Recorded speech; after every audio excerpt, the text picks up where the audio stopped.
Olá pessoal, tudo bem? Selma Grossi falando. Hoje estou passando por aqui para contar a vocês uma pequena historinha.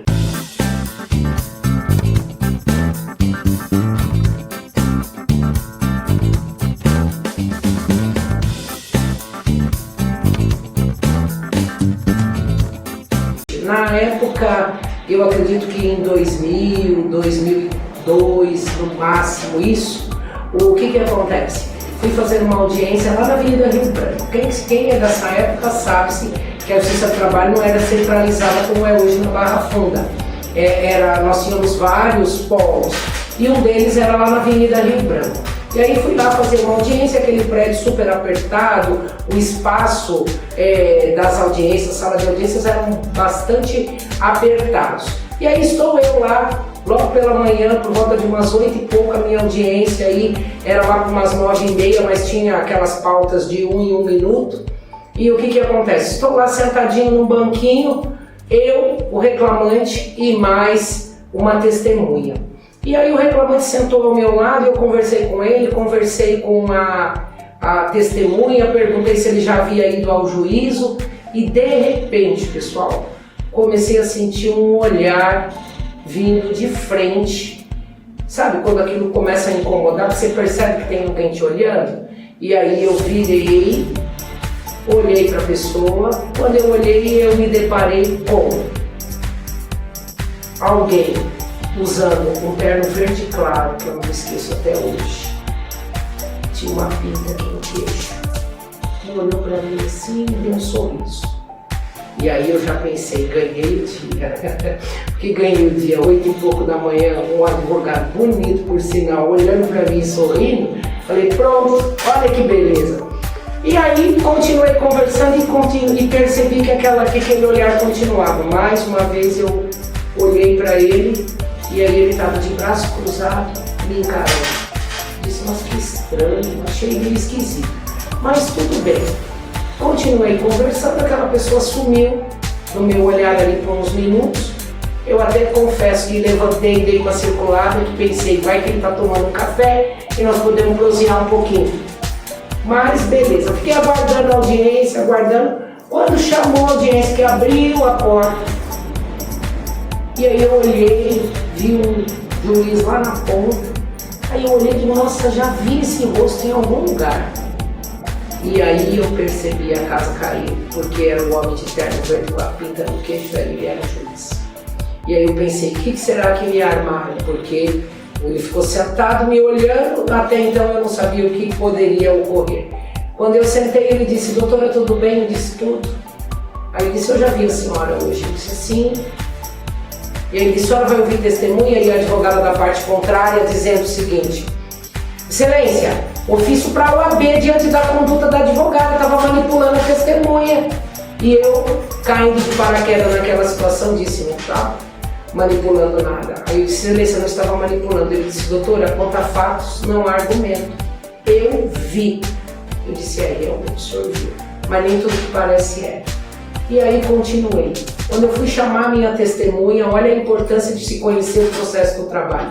Quando eu fui chamar minha testemunha, ela sequer adentrou a sala, a advogada já começou a gritar, quero contraditar, quero contraditar. Aí eu pensei, ela não conhece direito do trabalho, não sabe que o momento é após a qualificação e antes do compromisso. Minha testemunha estava lá na porta só. E aí eu disse, doutor, espera o momento oportuno. Quando a testemunha chegou, qualificou, o juiz virou para ela e disse, a senhora não vai contraditar? Aí o advogado, quer dizer, o juiz até ajudou, porque ele estava me vendo com maus olhos. E aí ele disse, contradita deferida, doutora, vai ouvir como informante? Vou. Era a minha única testemunha. Ouvi a minha testemunha como informante, mas até então eu não estava caindo na real e pensando o que está acontecendo comigo. Passados-se alguns momentos, a minha testemunha foi dispensada e entrou a testemunha da reclamada. Quando a testemunha da reclamada entrou, invariavelmente ela sabia tudo que estava escrito na defesa. E aí o juiz começou a fazer algumas perguntas e ela ia responder. E aí eu, desculpa pessoal, mas eu tive um surto. Que aí eu disse para o juiz assim, excelência, agora minha ficha caiu. E aí ele disse, doutora, eu não estou entendendo, a senhora está atrapalhando o depoimento. Eu digo, não, eu não estava entendendo até agora o que tinha acontecido comigo. A partir desse momento eu estou entendendo. E aí eu virei para a advogada e disse, doutora, não me meça com a sua régua. Eu não fico manipulando testemunha.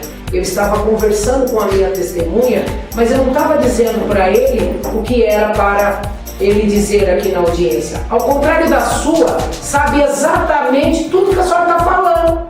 Então, não me meça com a sua régua. E o juiz disse, calma, doutora, calma. Aí foi quando eu falei, excelência, olha, até agora eu estava aqui em transe, tentando entender o que tinha acontecido.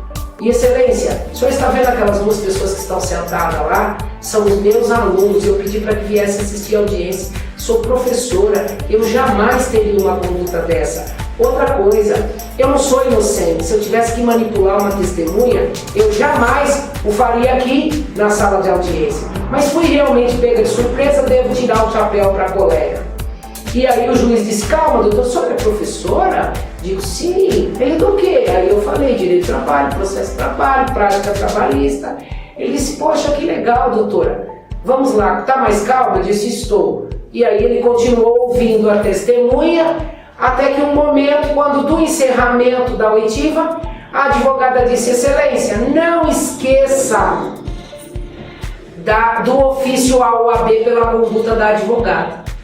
E aí o juiz virou para a advogada e disse assim, doutora, vai sair ofício sim, não para a OAB, e sim para o Ministério Público. E a advogada olhou para mim e começou a rir. E aí eu mais uma vez percebi que ela não estava entendendo o que estava acontecendo. E aí eu disse assim, doutora, quem foi ouvido sob juramento foi a sua testemunha e não a minha. A minha é só informante. A pena de falso testemunho não é para mim, é para a sua testemunha. E aí o que ocorreu? Encerramos a audiência. E qual a dica que eu dou a vocês, pessoal? Se tiver que conversar com a testemunha, não digo que tenha que manipular, não. A testemunha, nós precisamos ouvir a testemunha para saber o que ela tem de informação. Mas a dica é, se perceberem advogados conversando com testemunha, tentando manipular, não hesitem em chamar o juiz para presenciar isso, ok? Fica a dica de hoje do Contos e Causos e até a nossa próxima. Que fui.